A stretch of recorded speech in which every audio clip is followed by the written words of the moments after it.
I'm Dave Rintoul. I'm a retired biologist from Kansas State University and a birder and a photographer, and I've been interested in Sandhill Cranes for a long time. I've actually done some research with them. I've been interested in going to Quivira for a long time, so when I was asked to do this, I said, sure. It seems like a very valuable thing to do. So what are we going to do here? It's a little roadmap to tell you where this is going. First of all, we're going to just introduce cranes. What are they? What do they look like? Where are they found? I'm going to talk about specifically sandhill cranes and the populations of sandhill cranes that are in the United States, and then concentrate on the ones that come through Quivira. We're going to talk about migration, both in terms of where these birds spend the winter, spend the spring and fall, and spend the summer, but the timing. And finally, we're going to talk about Quivira. So that's the way we're going to go. We'll start out with a little bit about cranes. What's a crane? Well, that's a good question. I often, people know that I'm a birder, and I get phone calls, and somebody tells me I saw a crane in my, pond or lake or stream, and I said, "Wow, that's cool." If it's in the middle of the summer, I would probably say you probably didn't, because a lot of people can confuse a lot of our tall wading birds, including mostly great blue herons, that do resemble cranes, but cranes are different from herons in a number of ways. First of all, they usually have at least part of their head that's unfeathered, and they therefore have colorful skin sometimes that's showing through. It's used in displays for pair bonding or for aggression. So that's one of the things. They don't eat the same things as herons. Herons tend to be hanging out in ponds, eating fish and frogs and snakes occasionally. But cranes go through, oops, let me go back through that.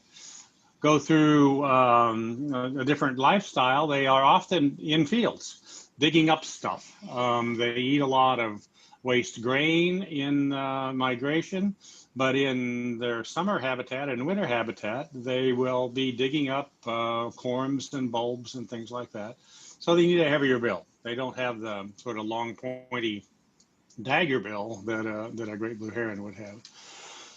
And finally, you better get real close to see this. And if you see this, you're probably too close. But they do have a hind toe that's elevated above their front three. And so you can look at the tracks in the mud sometimes and say that had to be a crane, because herons would have all four toes flat on the ground. So that's another clue. And they have very complex mating rituals that involve things which we, anthropomorphically call dancing. Here are a couple of crowned cranes from Tanzania in Africa dancing. And this isn't restricted to the time of year where you would consider them to be courting and mating. They do it year round. They usually strengthen the pair bond by these sort of stylized, ritualized interactions that herons don't do. Herons don't have that particular behavior. And they're ancient. Some of the oldest fossil birds we know are cranes. In fact, there's a fossil from Nebraska that dates to back about 10 million years. And from what we know about crane phylogeny a little bit, we'll go into that in a little bit, but it's probable that that was an ancestor of the sandhill crane that we have in North America today. It's also an ancestor of that bird you just saw, the gray-crowned crane from Africa, which is, as far as we know, the closest relative of sandhill cranes. Not many birds have fossil records going back that far. We have bird fossils from that far back, but not things that we can recognize as a bird that's still hanging out here today. Around the world, there are 15 species. Some of them are doing very well. Some of them are not. They're highly endangered. Cranes tend to be specific in terms of their habitat requirements, and that in a world with more people and with climate change can get you into trouble, because what you're used to isn't going to be there after a while. So let's talk about some other cranes that you might have heard of. There are another North American crane. The only other North American crane is the whooping crane. And when you talk about highly endangered, you all know that story. It was highly endangered. It was down to less than 20 individuals in the 1940s. They're doing okay. They're coming back. It's going to take a long time. They have one baby a year. This is a trio, a family group actually, from Quivira a few years back. The two big white birds are the parents, and the brownish rusty colored bird is the young of the year. They often will lay 2 eggs and hatch both eggs, but they only raise one baby. They migrate together in the fall migration. The family groups, you'll see trios all along the way south. They will take the baby south the first time, and then on the way back north, they have to, figure out a way to lose him, and he's on his own after that. The gray crowned crane here is the other bird in the mix. Is there because A, I had a picture of it, and B, it is also the closest living relative phylogenetically to the crane. I'm somehow I'm switching. I'm not touching anything, but this is going too fast. So let's go back. Gray crowned crane is a bird that doesn't look a lot like a sandhill, but you can see on that picture at least some of the bare unfeathered parts on the head, and give it some color. Okay, now, a sandhill crane and its scientific name, Antigone canadensis. You may have it in your bird books and field guides as the GRU, G-R-U-S canadensis. It's not anymore. It's been relocated, and in fact, that's the same genus as that gray crowned crane that you just saw. What do they look like? Well, they're about 3 to 4 feet tall, depending on the subspecies. They weigh about 6 to 12 pounds, depending on the subspecies. They have a 6 to 7 foot wingspan, and they need that because, as you'll see, they fly a long ways, and they have to spend a lot of time in the air. They live a long time. Sandhill cranes are known to live in the wild anywhere from 20 to 40 years, which is much longer than your typical bird. And they are also monogamous. That 20 to 40 years may often be spent with the same mate. They will mate for life. They are something that is a little unusual in that regard for tall wading birds. Conservation-wise, sandhill cranes are mostly stable. The population that goes through Quivira is stable or increasing, in fact. But there are 2 non-migratory populations of sandhill cranes in North America that are threatened and are declining, and we'll talk a bit about them here in the next slide. Okay, so this is a map from the birds of North America, formerly known as the birds of North America, the birds of the world now, and it shows you wintering sites, mostly Texas and Mexico, as well as places in California and Florida. Shows the migration pathway. These guys from Florida go straight up through the eastern part of the country to the Great Lakes. These guys from Texas and Mexico go a long way. Some of them end up, in fact, in Siberia. So the 5 recognized subspecies of the sandhill crane that are currently classified. There's the lesser, which is the common one you see at Quivira, Antigone canadensis. The greater, Antigone canadensis tabida, which also goes through Quivira. And then there are the Florida sandhill cranes, which are a bird that, if you have spent some time in Florida, you often see these wandering around on people's lawns. It's kind of astounding to see a crane that close, but in fact, you can.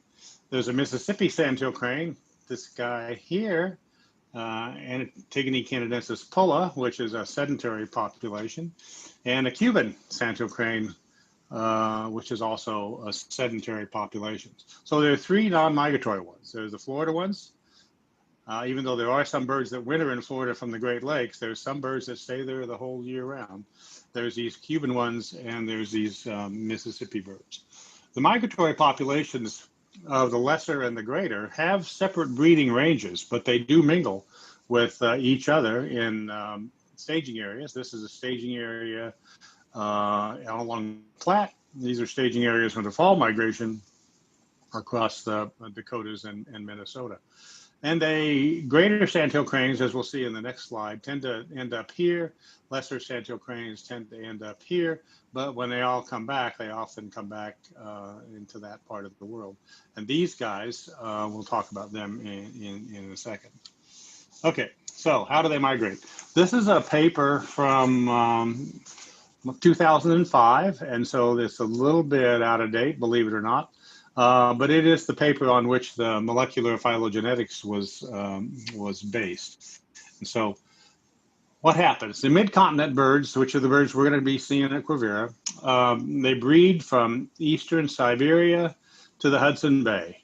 And they winter in Texas along the coast and in the panhandle of Texas, as well as in the southern part of New Mexico and the northern part of Old Mexico.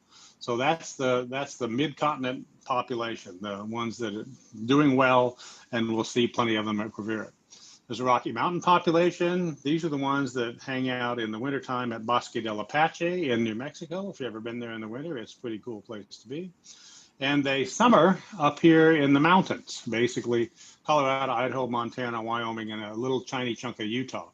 And you can see them in the summer in those high mountain ranges. I've got pictures of some from Yolo Pass, which is the pass that Lewis and Clark went over in Idaho to get across to the other side.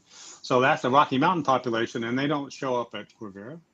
The eastern flyway birds also don't show up at Quivira. They winter in Florida and Georgia, and they breed in the Great Lakes region. So these are the birds that Aldo Leopold would have seen had he, if you've read the Sand County Almanac, he talks about the cranes that are hanging out around his shack. Those are Aldo Leopold's bird. Pacific flyway birds range from coastal Alaska and British Columbia and winter in the Central Valley of California.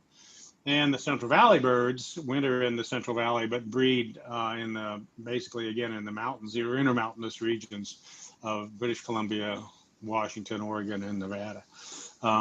That's a bird that you don't hear much about, but they're doing okay too. And then there are the three sedentary populations: Mississippi, Florida, and Cuban sandhill cranes. So you see, it's kind of complicated. You have to, when you think about cranes, you can't just think about one kind of crane. There's all these other populations and all of these places that they go, and all these other places that they spend the winter and spend the summer. But you can see them in many states, as you can see from this. Okay, well, let's talk about the timing of migration. This is a map, an animated map from eBird. I don't know if you might use eBird to keep track of your bird records, but if you don't use it to do that, you should at least check it out because it has some amazing scientific information there. So this is an animation map, and if we click on it, you'll see these birds, which starts in January. These birds will start to move up into the rest of the world. And by April, they're pretty much gone through here. They're clear up into, you can see there's a little island up here. We'll let it run through again. I think it's going to loop.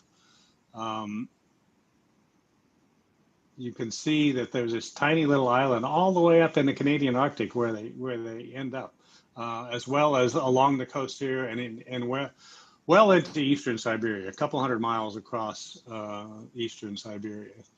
So the other thing that's interesting about this is you'll see, relative to that map we saw before, if we stop it, can we stop it? Yes, we can stop it.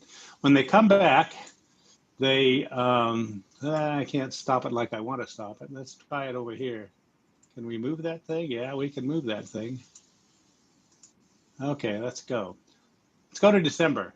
Well, it doesn't want to go to December. It goes to January. In January, it's still the same. There are birds in Kansas. There are sandhill cranes in Kansas in December and January, and they shouldn't be there. They're very different kind of behavior from the historical pattern. So that's the thing that we don't haven't seen in the past, but is something that can be sort of provocative in that regard. So let's talk about the sandhill cranes that we're going to see. These are birds in the mid-continent population. In the fall, right now, they leave the breeding areas in October. And if they're a greater sandhill crane and they stop in those staging areas, they take their time coming back, but they arrive on the Texas coast sometime in November. The lessers, since they breed in a much wider breeding range from Siberia to the Hudson Bay. Some of those populations, some of those birds leave the breeding area very early. Some of them can hang out a long time, but they arrive in their wintering areas also in November, and they stop over at many sites just like these guys, and that's where they can get together and maybe sometimes interbreed.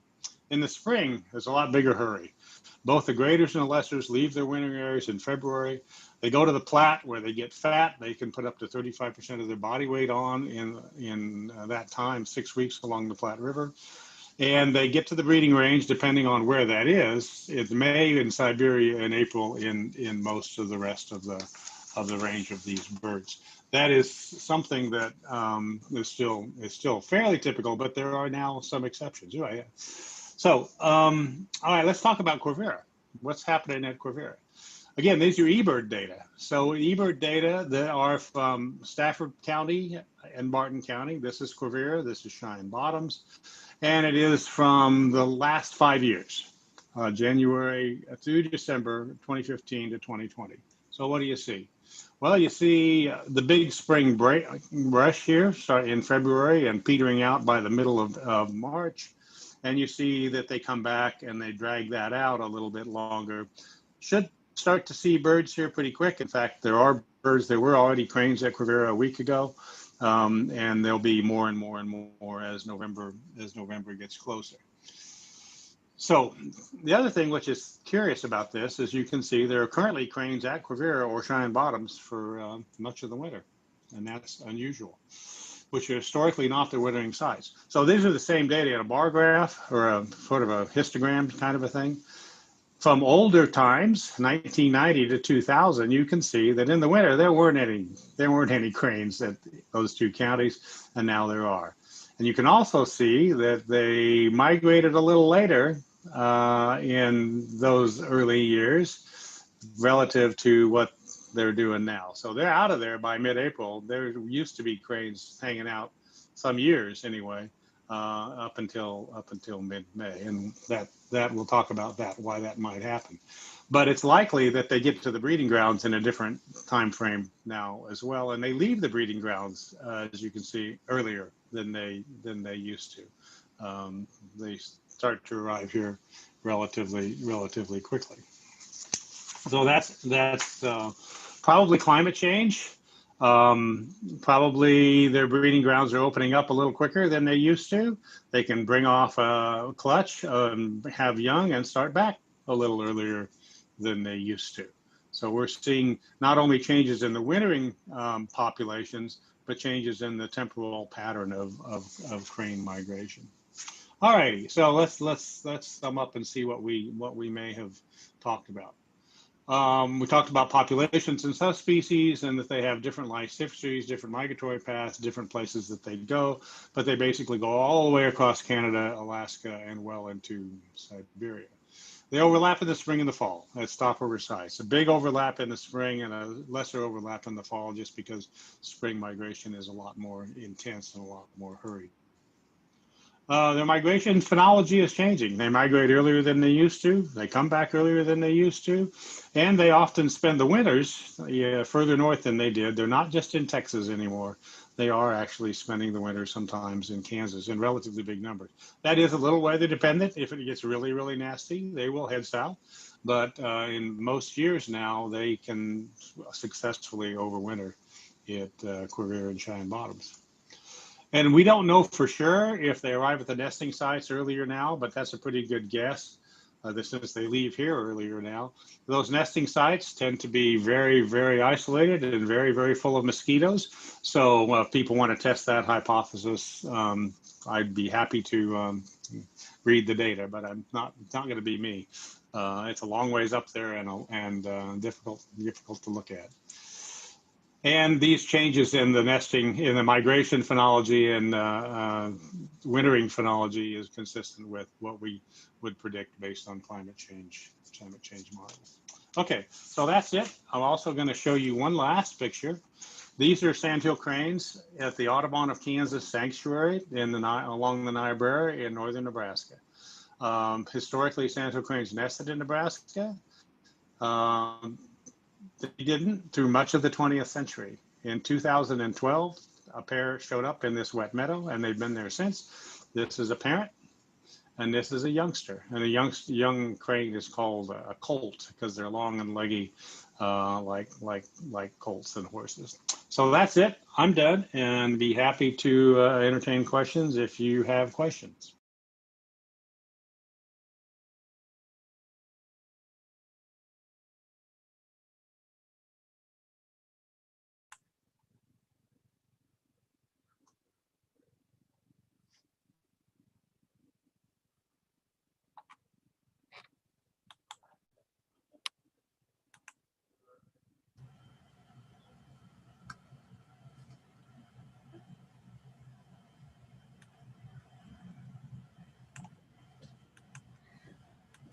I don't know what happened there. I'm really sorry that that got out of sync. It was annoying. Yep. Sorry. But hopefully the content came through. It was a great talk anyway, even if it seems like there was some sync issues there, which I'm not sure what happened, unless there's just maybe a lot of traffic. I don't know. No, I think I know. What happened? I actually pre-recorded it Yeah. to see what the timing was, and those timings never got off the slideshow, that the PowerPoint. I didn't erase them, so therefore they ran the show. The second time through, my timing was a little different, obviously. I don't know for sure because I know I watched it earlier and it seemed to be in sync, so I'm not sure. Yeah, well, that's right my now. working hypothesis. Yeah, we're thinking hypotheses. And I think what I'll do is I'll make sure and go back and we'll post one that's hopefully in sync. Yeah, we may have to do it over.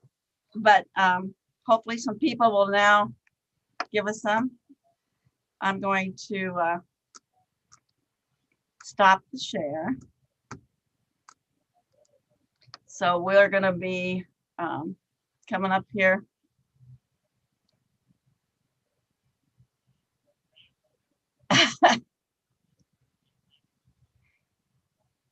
Well, I don't think so.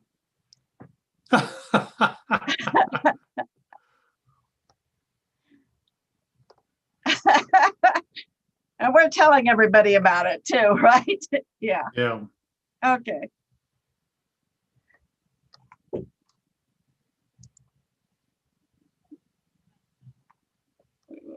Well, they'll still be sending some questions and they'll appreciate it. I do have a question that's come through. If you are ready for it. I hope so. Yeah. It's from, they want to know, when Sandhill Cranes overwinter in Kansas, how many can there be here? It depends on the weather. Some years there won't be any. If it really gets nasty, they'll head south. They're not stupid. But I think there've been, I'd have to go back and look, but 12 to 20,000 cranes at Quivira, and other places in western Kansas. There's some, I think, have wintered at Lake McKinney out in Kearney County, but it really is weather dependent, and so nasty weather will push them south. So they could stay here all winter and the weather was good. If the weather's decent, and it's, you know, men that way, yeah. They live on the edge of winter, as the title of the slideshow is. Yeah. They don't mind a little winter, that they don't need a lot of winter. I have another question that's from Charlie Griffin, and he asks, he's seen cranes in Yellowstone that are quite reddish brown. Is that from the minerals in the water or a variation of color? Yeah, it's basically they color themselves with mud to more closely look like the surroundings. It's the minerals in the water. Yeah, they're basically iron oxidized. Yeah. Kind of like flamingos are that way too, aren't they? Their color. Well, that's dietary. This is like, you know, oh, this is makeup. Oh, I see. Okay, we have another question. Sandhills today eat grain as they migrate. What did they eat before the United States was transformed by development? And did that mean they were significantly fewer birds than we see today? We don't have a clue what the population was. Sandhill cranes seem to be stable or maybe even growing, and grain harvests might be part of that. They traditionally would dig in those meadows to get bulbs and corms and things like that that were larger than a kernel of corn and as nutritious. But they do need to put on a lot of weight on those staging grounds in the spring, and so they'll eat about anything, and they just have opportunistically switched to Nebraska corn. Yeah, and there's a lot of it there now. There's a lot of it there. Yeah, yeah. So let's see, don't have any other questions at the moment, but what are some frequently asked questions about sandhill cranes that you've heard when you see somebody at Quivira or somewhere else? A lot of them have to do with, you know, is that a heron? You know, Yeah. that is pretty easy to talk about. Part of the mystique of cranes in general, not just sandhills, is the long-lived monogamy. It's pretty unique. For most birds, monogamy is not a thing, and for most birds, they don't live 25 years. And so when people hear about that, they have, you know, sort of piques their interest in the bird itself. And the other one is, you know, that they're obviously when they migrate, they're visual. A lot of birds use the stars. A lot of birds use magnetism. A lot of birds use polarized light. Cranes are visual. They only migrate during the day, and that's why they take the kid south with them, so the kid learns the way. And if the kid gets lost, he can get way lost. A few years ago, there was a whooping crane youngster that got separated from the parents that overwintered in Oklahoma. It didn't have a clue where Aransas, Texas was, because its mom and dad, you know, lost it, or it lost them, or, you know, it went out for a beer. I don't know what it did, but it wintered in Oklahoma, and it did that for several years. I'll be darned. So, you know, Wow. they need mom and dad to take them south and show them the ropes, and then mom and dad have to like break free from that kid on the way back north. It's Think they found him again, or I don't know. yeah. I don't have a clue. I mean, the kid obviously knew the way back to Wood Buffalo Park in Alberta. I think it was sighted up there, but it was sighted the next year in Oklahoma. Oh my You God. know, it's like, why? Yeah. So yeah, but they're very visual in terms of that, and that's kind of unique too. A lot of birds, you know, migrate at night, and so they can't go by landmarks, but cranes obviously do. You know, Wow. they know landmarks. They got some kind of spatial memory that's just phenomenal. Yeah. Wow. I have another question here. Do sandhill cranes have diverse calls besides that prehistoric clattering we hear when they're leaving and returning to nesting areas? The juveniles have a little kind of a whistle, and if you ever go up to the Platte and get in one of those blinds, and when the cranes come and settle in, you can hear all of the crane, you know, noises that you associate with cranes, those grrr, grrr noises. But then the juvies have a kind of a higher pitched whistle. But other than that, they really don't have any different calls that I know of. I mean, there may be some. Yeah. Huh.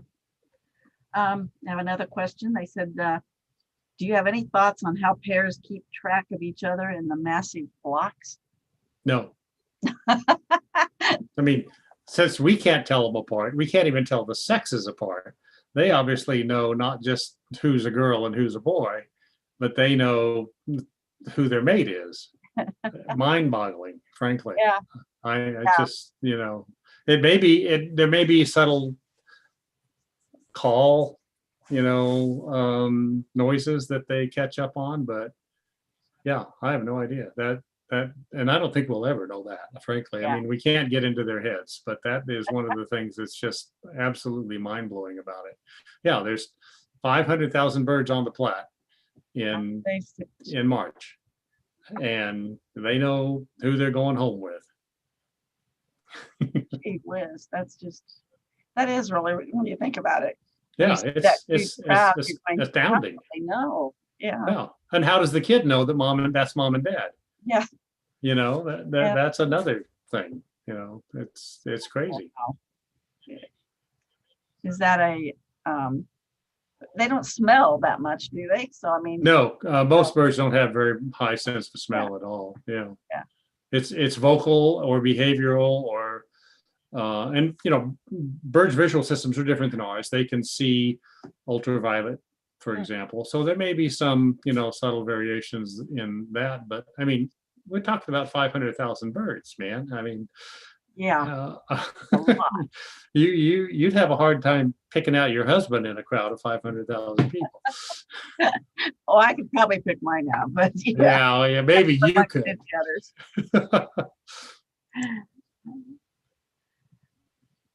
others. This person says, no worries about the lag timing. Content and photos were received fine. Patience with election voting is much more tiring.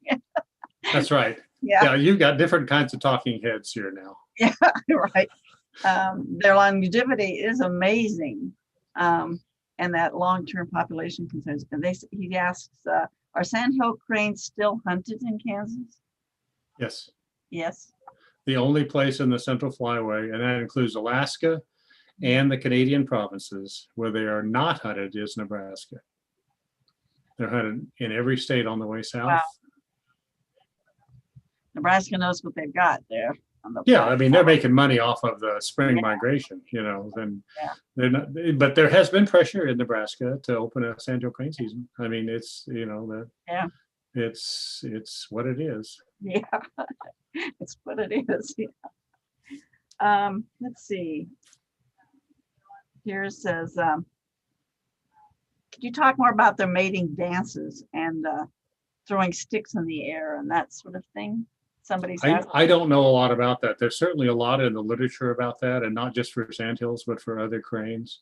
But yeah, they often will pick up a stick or a corn stalk and toss it in the air and dance around, but all of the crane mating behaviors and pair bonding behaviors are very stylized, and so behavioral ecologists have got a lot of literature on that. I personally don't know that literature at all. Let's see. The paired sandhill cranes that this person's seen in Idaho showed synchronous wing beats when they were flying. Is that true of all cranes, do you think? I don't know. I have no idea. That's cool. That's cool. Yeah, I don't know either. Okay. Another question here is,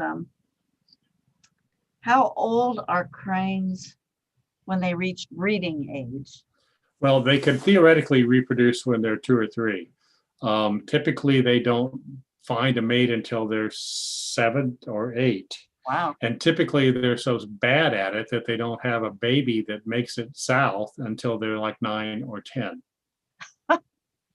Wow. So they find a mate, and then they, you know, kind of set up housekeeping and screw it up for a couple of years, and then they finally get it right, and then, you know, but they, you know, they hatch 2 eggs, and most of those eggs will hatch, but one of them is just a lot of reasons, but you know, it's younger, it's smaller, doesn't get fed as much, can't walk as fast as the other one to find, you know, because they're not going to feed the babies as much, so they kind of lead them around and show them what to eat.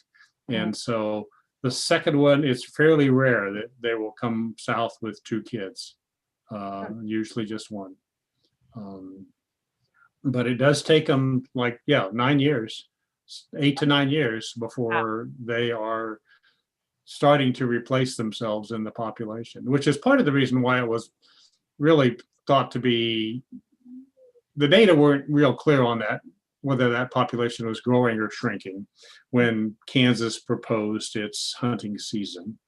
And with a bird that takes that long to reproduce, you got to be real careful. I mean, ducks can replace themselves times 10 in a season. Sandhill Crane can't do that. So management practices that work with ducks are really not going to be directly applicable to a bird that takes 9 years to reproduce itself in the population. But so far, they're hanging in there. They're doing okay.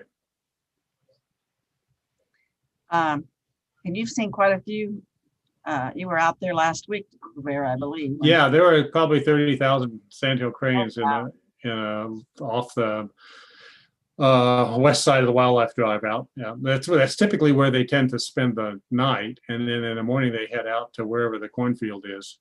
A lot of them were heading sort of northwest from there. A lot of them were heading straight north from there. So they will find a spot where there's some waste grain or something, but that's also where they're hunted. They're not hunted on the refuge. They're hunted out there in those fields where people have to set up decoys and, take a shot at them when they go by. Wow, I'd hate to have to shoot them. I just, not a good idea. Well, the thing is, I suspect if you shot a baby, a young one, it would be pretty tender. But if you shot a 30-year-old crane, I mean, you might as well eat your boot. I mean, that thing is been around a while, It's pretty old and stringy, That's another insight there. I didn't think about that. Well, not have any more questions at the moment. So maybe we answered everybody pretty good. Hope so. Now they're going to go back and watch the news. Yeah. Oh, God. Yeah. I would like to let everybody know that they're on the website. Audubon of Kansas is also a survey about our this virtual event, and if you would take the time to fill that out, that would be great. We'd like to know how things, which ones you like, what you didn't like, that kind of thing. Of course, the lagging slides is going to be there probably, but we'll try and fix that and get that. Well, I don't think you can fix it. I think actually we're going to have to do it over, because I do think because it was changing on me without me touching the keyboard or the mouse. Yeah. It had some timing on that narration that it had retained from the previous practice session, and that's not good. I can't repeat that timing, so obviously. We'll go back and look and see if we can what we can do. But I think that's the most viable hypothesis at this point. Oh, I love technology. It's always a learning curve here. Yep. Doesn't always go according to plan, but it was a great talk, though. I mean, I think everybody really enjoyed that. We got some good questions too, which is nice. Yeah, so, that's good. Yeah. And maybe they even got some good answers. Who knows? Yeah, hopefully they did.